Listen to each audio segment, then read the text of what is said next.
प्रेम एक ऐसा शब्द जिसमें पूरी कायनात समाई है। इतिहास में प्रेम की कई कहानियां लिखी गईं, कई मिसालें दी गईं, लेकिन जब भी सच्चे, निस्वार्थ और अलौकिक प्रेम की बात होती है तो जुबान पर बस एक ही नाम आता है, राधा कृष्ण। एक ऐसा प्रेम जो पूजा बन गया, एक ऐसा रिश्ता जो आत्मा का परमात्मा से मिलन था।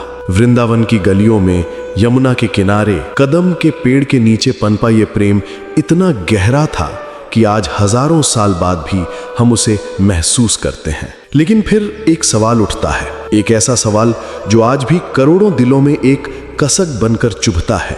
अगर उनका प्रेम इतना ही दिव्य था, इतना ही गहरा था, तो कृष्ण अपने प्रेम की आत्मा, अपनी राधा को हमेशा के लिए वृंदावन में अकेला छोड़कर मथुरा क्यों चले गए? क्या ये प्रेम अधूरा था? क्या ये एक धोखा था? या इस विरह, इस जुदाई के पीछे कोई ऐसा गहरा रहस्य छिपा था जिसे दुनिया आज तक पूरी तरह समझ नहीं पाई है? आज हम उस कहानी के पन्ने पलटेंगे, उस रहस्य पर से पर्दा उठाएंगे और जानेंगे उस अनकही प्रेम कहानी का सच, जो सिर्फ एक विरह की गाथा नहीं बल्कि प्रेम की सबसे बड़ी परीक्षा और सबसे महान बलिदान की कहानी है। बने रहिए हमारे साथ, क्योंकि ये सफर आपके प्रेम के मायने हमेशा के लिए बदल देगा। इस कहानी को समझने के लिए हमें पहले उस प्रेम की गहराई को समझना होगा। ये प्रेम वृंदावन की पवित्र भूमि पर जन्मा था। ये कोई साधारण प्रेम नहीं था। ये दो शरीरों का नहीं बल्कि दो आत्माओं का मिलन था, जो वास्तव में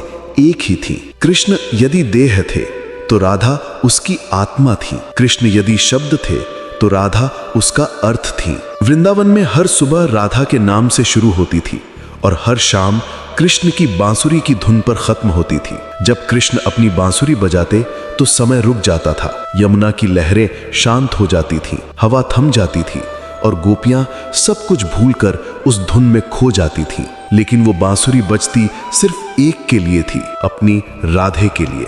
उनका रिश्ता नोक झोंक और गहरे प्रेम से बुना हुआ था। राधा का कृष्ण से रूठना और कृष्ण का उन्हें मनाने के लिए तरह तरह की लीलाएं करना, यह सब वृंदावन की दिनचर्या का हिस्सा था। उनकी आंखें एक दूसरे से बात करती थीं, उन्हें कुछ कहने की जरूरत नहीं पड़ती थी। और फिर आती थी वो शरद पूर्णिमा की रातें, जब कृष्ण महारास रचाते थे। यह सिर्फ एक नृत्य नहीं था, यह ब्रह्मांड का सबसे बड़ा प्रेमोत्सव था। कृष्ण अपनी योग माया से अनेक रूप धारण कर लेते और हर गोपी के साथ नृत्य करते, लेकिन उनका हृदय, उनकी आत्मा हमेशा अपनी राधा के साथ नृत्य करती थी। रास का अर्थ ही था रस का समूह, और उस रस का केंद्र थी राधा। राधा के बिना कृष्ण अधूरे थे और कृष्ण के बिना रास अधूरा था।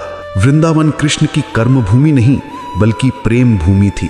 यहाँ उन्होंने दुनिया को दिखाया कि प्रेम क्या होता है, निस्वार्थ, बिना किसी शर्त के, बिना किसी मांग के। ये एक ऐसा प्रेम था जिसमें कोई अहंकार नहीं था, कोई बंधन नहीं था, सिर्फ और सिर्फ समर्पण था। राधा ने कृष्ण को नहीं बल्कि कृष्ण के प्रेम को पूजा था। लोग कहते हैं कि राधा और कृष्ण ने कभी विवाह नहीं किया, लेकिन सत्य तो यह है कि उन्हें विवाह जैसे किसी सामाजिक बंधन की आवश्यकता ही नहीं थी। विवाह दो अलग लोगों को जोड़ता है, पर राधा और कृष्ण तो कभी अलग थे ही नहीं। वे एक ही ऊर्जा के दो रूप थे। तो फिर ऐसा क्या हुआ? इस स्वर्ग जैसे वृंदावन में ऐसा कौन सा तूफान आया कि प्रेम की इस मूरत को अपनी आत्मा को छोड़कर जाना पड़ा? जिस समय कृष्ण वृंदावन में प्रेम की लीलाएं कर रहे थे, उसी समय मथुरा में कंस का अत्याचार अपनी चरम सीमा पर था। कंस, जो कृष्ण का मामा था, उसने अपने पिता उग्रसेन को बंदी बनाकर सिंहासन पर कब्जा कर लिया था और अपनी बहन देवकी और उनके पति वासुदेव को कारागार में डाल दिया था। उसे आकाशवाणी से पता चला था कि देवकी की 8वीं संतान ही उसकी मृत्यु का कारण बनेगी। कंस ने देवकी के 7 बच्चों को बेरहमी से मार दिया था, लेकिन 8वीं संतान यानी कृष्ण चमत्कारिक रूप से गोकुल पहुंच गए थे। अब कृष्ण बड़े हो चुके थे और उनके दिव्य शक्तियों के चर्चे मथुरा तक पहुंचने लगे थे। कंस का भय बढ़ने लगा था।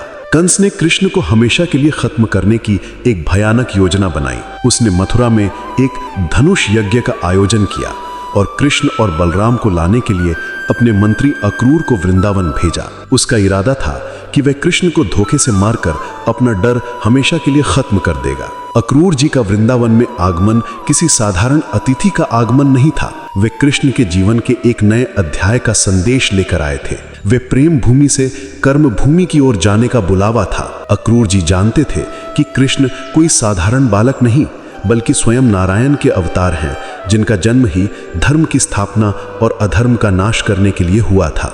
जब अक्रूर जी ने कृष्ण को मथुरा चलने का निमंत्रण दिया तो पूरे वृंदावन में जैसे मातम सा छा गया। गोपियां रोने लगीं, नंद और यशोदा का दिल बैठ गया।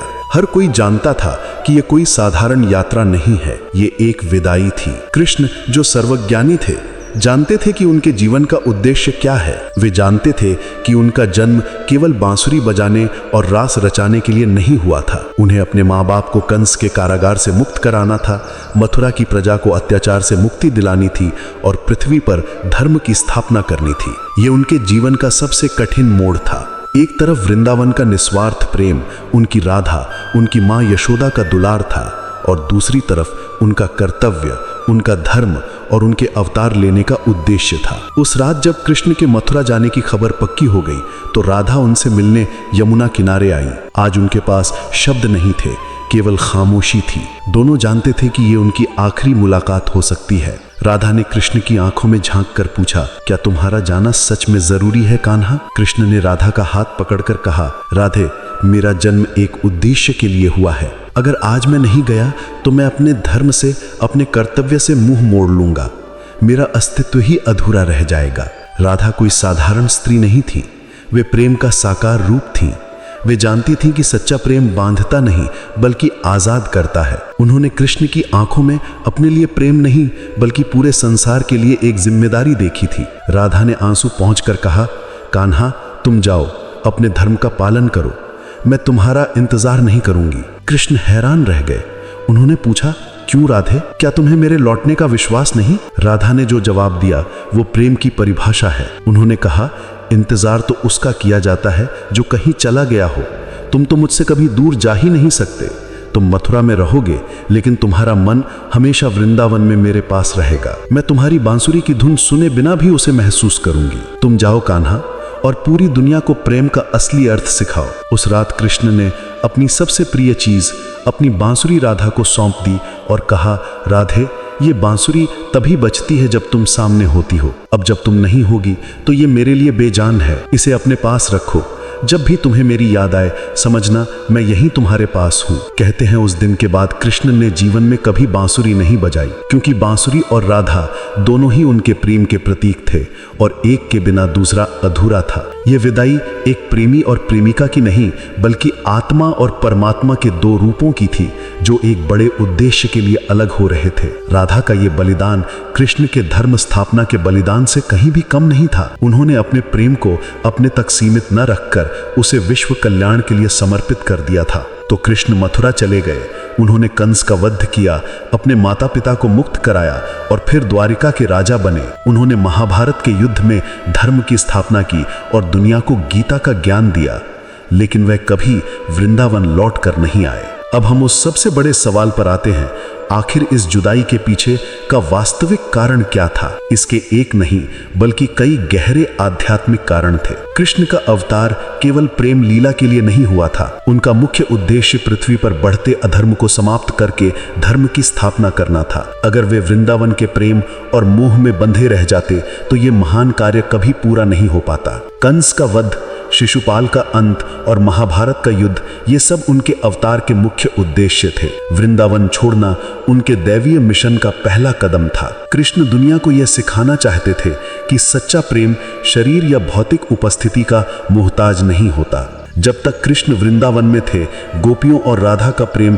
सगुण था, यानी वे कृष्ण को अपने साथ, अपने सामने देखकर प्रेम करती थी। लेकिन कृष्ण ने वृंदावन छोड़कर उन्हें प्रेम के अगले स्तर पर पहुंचा दिया। उन्होंने सिखाया कि शरीर से दूर होकर भी आत्मा से कैसे जुड़ा जा सकता है। इस विरह या जुदाई ने उनके प्रेम को और भी मजबूत और पवित्र बना दिया। इसे विरह भक्ति कहते हैं, जहां भक्त अपने भगवान से दूर रहकर भी उन्हें हर पल अपने अंदर महसूस करता है। राधा और कृष्ण की ये जुदाई इसी विरह भक्ति का सबसे बड़ा उदाहरण है। उनका अलग होना केवल सांसारिक आध्यात्मिक दृष्टि से राधा और कृष्ण कभी अलग हुए ही नहीं, वे एक ही तत्व के दो पहलू हैं। उनका अलग होना केवल सांसारिक आंखों के लिए था। कृष्ण ने मथुरा जाकर अपने नारायण रूप के कर्तव्यों को निभाया, जबकि राधा वृंदावन में रहकर अपने प्रेम रूप को स्थापित करती रही। राधा कृष्ण की शक्ति है, शक्ति के बिना शिव अधूरे हैं, वैसे ही राधा के बिना कृष्ण अधूरे हैं। कृष्ण का मथुरा जाना यह दिखाता है कि कैसे एक ही व्यक्ति अपने जीवन में प्रेम यानी राधा और कर्तव्य यानी मथुरा दोनों को निभाता है। एक दिल में रहता है और दूसरा कर्मों में। एक पौराणिक कथा के अनुसार गोलोक में श्री दामा नामक कृष्ण के एक सखा थे। एक बार किसी बात पर उनका राधा जी से विवाद हो गया और उन्होंने क्रोध में आकर राधा जी को श्राप दे दिया कि उन्हें पृथ्वी पर जन्म लेकर अपने प्रिय कृष्ण से 100 वर्षों का विरह सहना पड़ेगा। यही श्राप राधा और कृष्ण के इस अलौकिक विरह का कारण बना। उनकी ये लीला उसी श्राप को पूरा करने के लिए रची गई थी। कहा जाता है कि जब राधा ने अपने जीवन के सभी कर्तव्य पूरे कर लिए तो वह अंतिम बार अपने कान्हा से मिलने के लिए अकेली द्वारका की ओर निकल पड़ी। जब वो द्वारका पहुंची तो कृष्ण उन्हें देखते ही पहचान गए। बिना कुछ कहे दोनों की आंखें फिर से मिली और उन आंखों में इतने सालों का विरह आंसुओं के रूप में बह निकला। कृष्ण के अनुरोध पर राधा महल में एक देविका के रूप में रहने लगी। वो दूर से अपने कान्हा को देखती और खुश रहती, लेकिन धीरे धीरे उन्हें एहसास हुआ कि महल की इस चकाचौंध में वो अपने कान्हा से वो आध्यात्मिक जुड़ाव महसूस नहीं कर पा रही हैं जो उन्हें वृंदावन के विरह में होता था। एक दिन वो चुपचाप महल छोड़कर चली गई।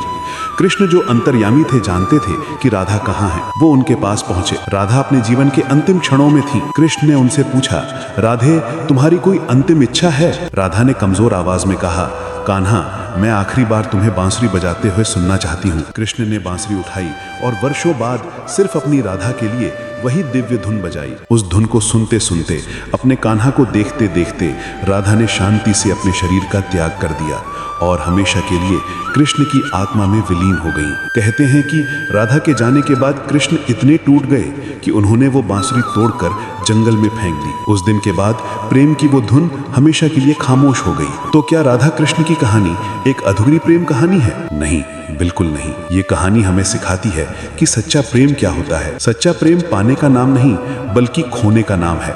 सच्चा प्रेम अधिकार जताना नहीं बल्कि समर्पण करना है। सच्चा प्रेम बंधन नहीं बल्कि मुक्ति है। कृष्ण का मथुरा जाना एक धोखा नहीं बल्कि कर्तव्य के लिए किया गया सबसे बड़ा त्याग था और राधा का उन्हें जाने देना कोई मजबूरी नहीं बल्कि प्रेम के लिए किया गया सबसे बड़ा बलिदान था। उनकी कहानी अधूरी नहीं बल्कि संपूर्ण है, क्योंकि ये हमें सिखाती है कि भले ही मंजिल न मिले लेकिन प्रेम का सफर खुद में ही एक मंजिल है। शरीर अलग हो सकते हैं लेकिन आत्माएं हमेशा एक रहती हैं। तो अगली बार जब कोई कहे कि ये प्रेम अधूरा था तो याद रखिएगा, जिस प्रेम के आगे दुनिया आज भी सिर झुकाती है, जो प्रेम पूजा बन गया हो, वो अधूरा कैसे हो सकता है? वो तो प्रेम की परिभाषा है, प्रेम की संपूर्णता है। प्रेम वो नहीं जो आपको बांध ले, प्रेम वो है जो आपको आजाद कर दे। जय श्री राधे कृष्ण।